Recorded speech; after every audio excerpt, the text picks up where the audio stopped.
adobo na may itlog, patatas, at may sili. Looks so yummy! Hello guys! Welcome to my kitchen! Oh, ayan. Today is our day off. Kaya magluluto tayo ngayon ng adobo.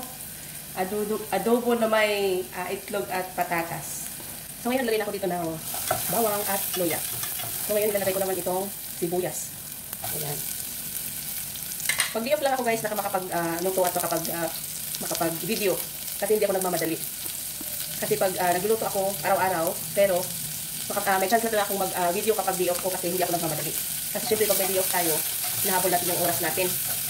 Kaya hindi tayo makapag-record ng mga videos. Kaya ito, habang nalagay ako ng mga ricado, nilalagyan ko ng pampalasa na.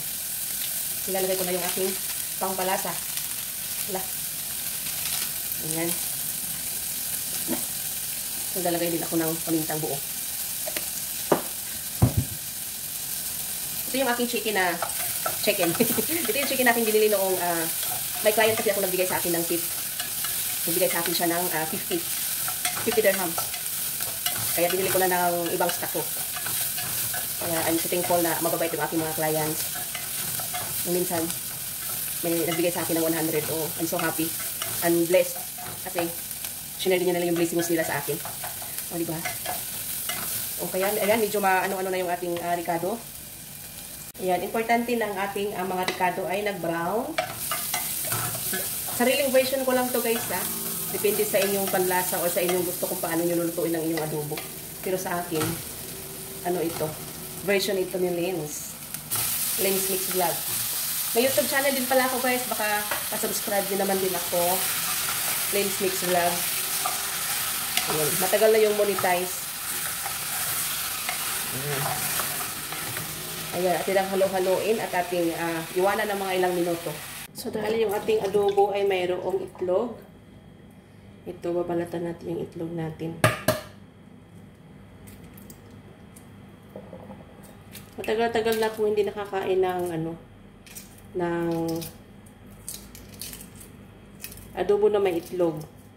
Kaya so ating ulitin ngayon pagluluto. Hindi ko na vlog.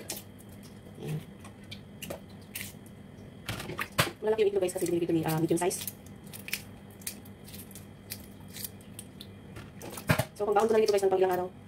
So, kasi bukas mayroon akong training sa Dubai. Maaga-maga ako susunduin ng driver. Kaya, ito magluluto na ako ng para pang baon ko. Ito na yung ating etlog. Ayan. So, habang kumukulo siya kanina guys, nilagyan ko siya ng toyo. Ayan. Ang bango-bango na niya. Nilagyan ko siya ng toyo para matuyo siya ng may lasa na. Marami pa siyang tubig. Patutuyuin ko siya sa sa toyo niya para may lasa.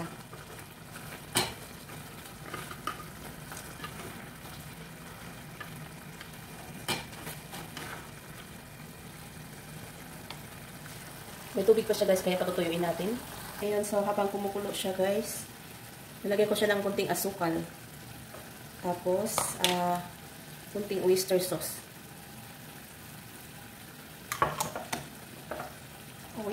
Ang oyster sauce medyo manamis-tamis din. Masarap kasi siya kapag pag-aagaw yung tamis, asim at medyo maalat. Maalat ng kunti lang, huwag masyadong marami. Hindi ko pa siya nilagyan ng suka. Maya-maya ko siya lagyan ng suka. Ayun, pwede na pala natin lagyan ng suka. Ayan. Tama-tama lang ang suka, huwag masyadong marami. Tapos, huwag nating haluin habang yung suka ay nakakalagay kasi mapapait siya. So, takpan lang natin. Ayan na guys yung ating adobo. Ang bango-bango niya.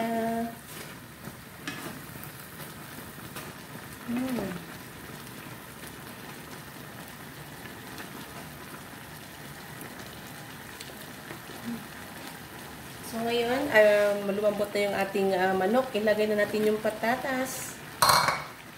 Ang patatas. Yan. Ang lasa niya guys, tama lang timpla. Matamis, maasim, medyo maalat, ng konti. Kunting-kunti lang, tamang-tama lang na pang ano talaga siyang pang ulam. Ayan, so itakpan natin ulit. Medyo lumambot na yung ating, ayan, patatas guys. So, ilalagay natin yung ating itlog na may sili. Ilagay ko siya ng sili na haba. Ang sili din kasi nagpapawala din siya ng lansa. Kaya yung ibang lahi, lagi silang may sili kapag nagluluto. Hindi lang sa anghang, kundi nagpapawala din siya talaga ng lansa. So, ayan. Yung ating adobo. Ang sarap niya guys kasi juicy siya. Hindi siya, di pa may ibang adobo na dry. So, ito, adobo na may itlog, patatas, at may sili. Looks so yummy!